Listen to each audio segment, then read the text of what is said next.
Hey everybody, Scout Crafty here again. Welcome back to the show. Midweek Wednesday. Hope you're doing well. We have a great show planned for you today. Let's get started right away. Okay, next up, as you know, I'm a big fan of all kinds of tin snips, scissors, shears, you name it. I love it. And every once in a while, I browse through eBay looking for certain models that I don't have or vintage ones, and I came across these. But what made it so fascinating is that I saw the seller was NK Garage. It's Nick and Kurt, and they are great guys.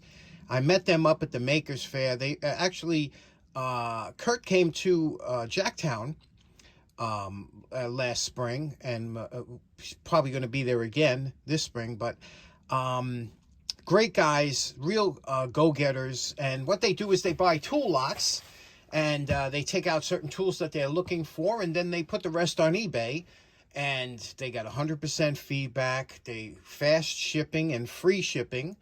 So it was a no-brainer for me. I saw these on there. I saw it was NK Garage, but I didn't say nothing to them. I said, let me see. I'm just going to buy it like a regular eBayer and see what happens. And sure enough, came in a couple days and well packaged and really good guys. So give them a look and go see what, if you're looking for any tools, go browse what they're selling on eBay, on the eBay store. But these here, let me tell you why I wanted these. These are offset shears. Now, anytime you're using any kind of shears, they're usually a straight shear, similar to this, And you got to come in at this angle here, and it's the material is always wind up smacking you in the hand. When you have an offset like this, it's bent slightly this way, you can cut down here, and the material stays down here, avoiding the hand and the clip of the back here. So it's a fantastic design. In fact, aviation snips now, most of the aviation snips sold today are offset style, and people are catching on. It's a great design.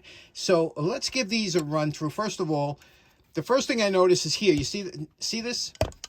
Listen. It's a little loose, okay? Anytime, shears have to be kind of tight, and they're made to tighten up to the way you want them. So the first thing we're going to do, like we always do, we're going to take them apart.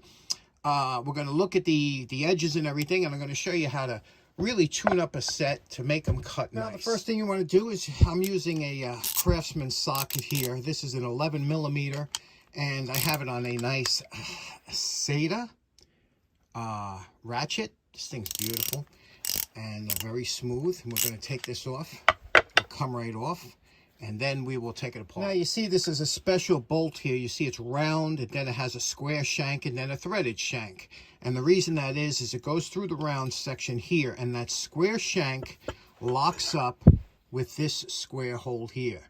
And when it does, this tightens up there, and that's what keeps it together without spinning on both sides, and keeps it locked in. Now if you notice here, there's a peen. You see that little hole there? They try and peen that. Once this is tightened up, you peen that with a pin punch or a pointed punch, and it will swell the threads a little bit and act almost as a lock washer. This is a special nut too, you could see. So the first thing we want to do is we're going to inspect. Let me see if I can get this to focus here. Just give me a second. There we go.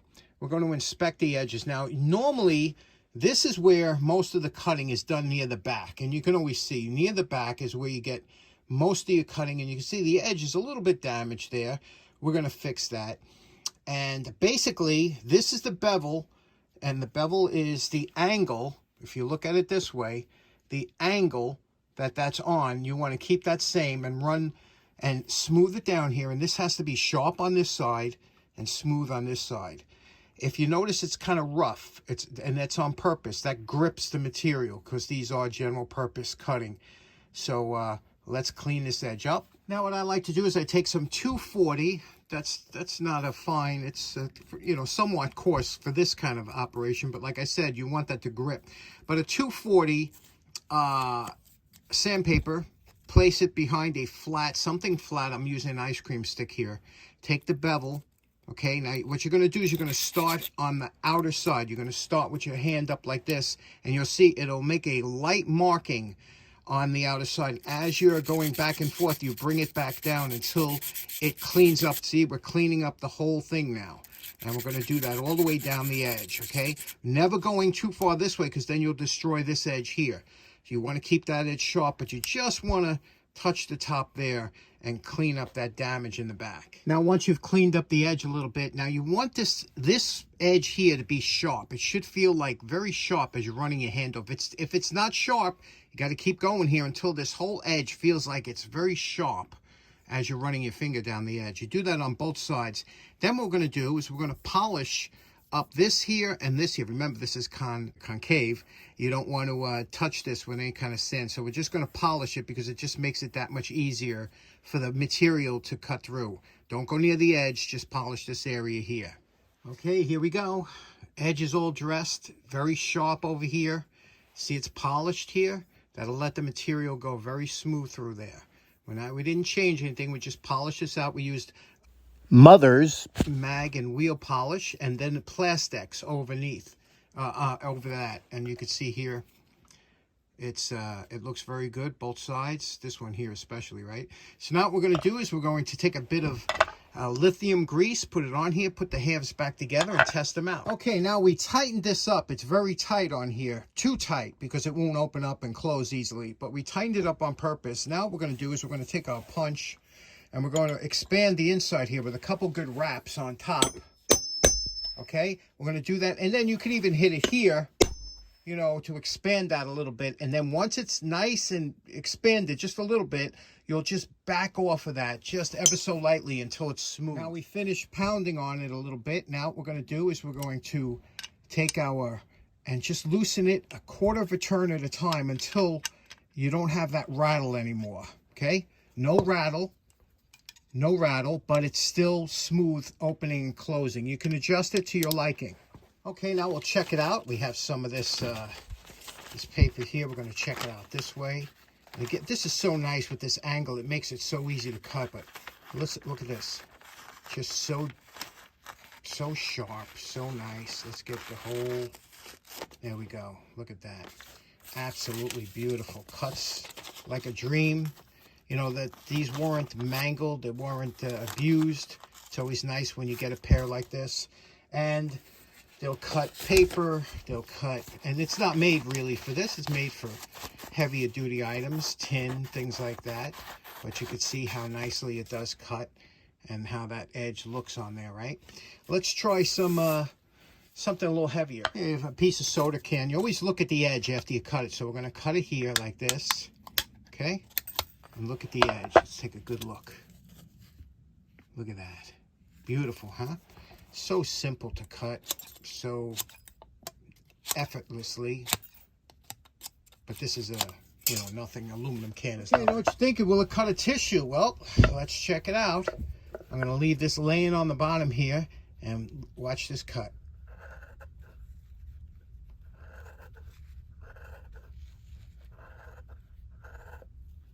There we go. Look at that, huh? No problem. Okay, lastly, we'll take our tub of towels and we'll go over the handles here. These handles are comfortable, very nice to use in all different kinds of weather. The only problem is they attract dirt like crazy, these handles. They're like a dirt magnet, but the tub of towels will clean them up and get them back into looking normal. Okay, so there we go. The WISS angled shears from NK Garage. What a nice pair of shears these are, huh? Okay, next up, the other day I woke up and I just had this feeling that I wanted to do a ball peen hammer. Now, I must have 50 hammers literally waiting to be done or whatever, but not many ball peens. A lot of regular hammers and whatnot, but this one here I just found, and this one, the handle is savable. We could save this handle, although it's got a little area down here that's kind of messed up, but we can save it. It's not a high quality ball peen hammer in any sense of the means. Look at the forging marks right across. They just ground it off real quick. The top is almost domed. Do you see that? That's almost domed. You try and drive a nail in with a domed head like that, you'll be all over, especially a brad. And the edge around here is too sharp. That leads to chipping. But other than that, it's a ball peen. We all love ball peens. The handle is loose, of course, wood handles. And so the first thing how quickly can I knock this out? That's what I'm wondering. So let's see what time it is. I'll tell you what time it is and what time we finish. Okay, the time is 6:30 p.m. and I have to have this done by tonight because I got to make the video for tomorrow. So let's see how long it takes us to make this into something pretty nice. First thing we're going to do is we're going to try and remove the handle. We got to drill out and get this wedge out of here. It's only one metal wedge, so let's dig that out. Okay, we drilled on each side of the wedge. Now we're going to try and pull that out with vice grips. The hardest part always getting these wedges out, but this is the only way I found. That's a pretty long wedge, you know. It's the only way I found to get them out. Okay, now we have the handle separated from and the handle's in good shape, like I said, no cracks, and the head. Okay, now it's important when you take this off, mark which side is the top, or see which side, make sure you know which side's the top. The top here has some grinds on it, but you might take that off because you want to make sure you mount it the same way that it was on before. Let's take it to the wire brush. Well, there were no surprises from the wire brush, but really look at that terrible grind. They really were in a rush to get this out the door. That might be a war finish, who knows, right? But now we're going to scrape down the handle. That's always relaxing. I've been doing that for years. I get a lot of relaxation out of that. We're going to scrape it down. Now we have to get into the little corner there between the head and the ball and the body of the hammer. And to do that, I'm using the angle grinder, the edge of the grinder, and that does a pretty good job.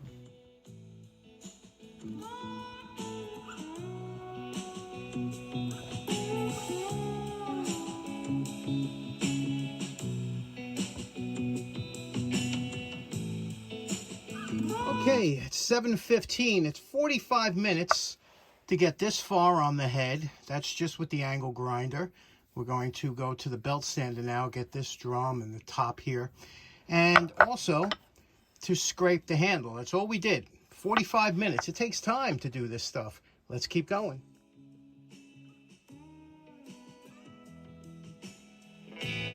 Now, when you look at this hammerhead, you see where the head meets the face here? This is imperative that have a bevel on it, or else that'll chip and break. And so we take it to the belt sander, put a bevel on it. Now you see the difference. And what a nice bevel we put. Now we have to do the same exact steps with the finer belt. We did this all with the coarse belt. We got to do it again with a fine belt. Okay, it's now 8 o'clock, and we have 1.5 hours into this. Let's take a look at what we did. This came out real nice, huh? Look at that. Look at that. A lot of time spent on this, but it's well worth it. Sanded the handle down. Everything looks nice here. We drilled our hole at the bottom here so the split don't travel further. I made a poplar wedge. You see that wedge here? Now that wedge you see how it's meant to go in and fit that as it drives in.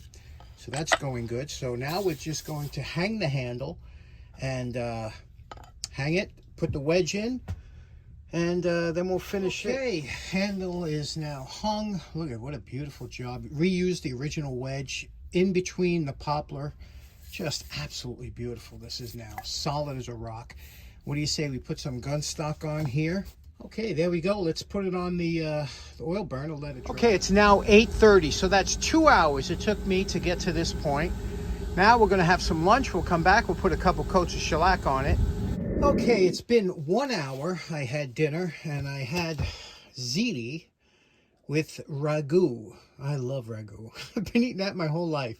You know, I know a lot of people feel strongly about it. You know, they say, oh, ragu, you know, how could you eat that? I've been eating my whole life, and the ingredients aren't bad. I mean, there's no chemicals, there's no high fructose corn syrup, none of that. It's good stuff, and they've been making it since 1937. Anybody else out there enjoy jarred sauce? I've had homemade sauce. I got to tell you, sometimes I'm not a fan, especially the stuff that comes out of a can. If I have stuff that comes out of a jar.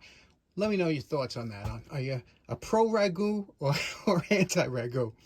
Anyway, so now it's been an hour, and you can see that the stain has dried, because especially on top of the oil burner, really it's a dry heat. Now I'm going to give it a couple coats of shellac, and then we'll see what happens. And there we go. We'll put this back on the oil burner, let it dry. That's been a half an hour, and you can see that's dry. Now we go over with some fine steel wool, triple O steel wool, and we're going to take off the shine and smooth it out, and then recoat it. And you do this between every coat. You have to dull it out like that, and then put another coat on, and we'll give it another coat. And you know my favorite part, remember what this ball peen hammer looked like before we started. And we're calling this project done.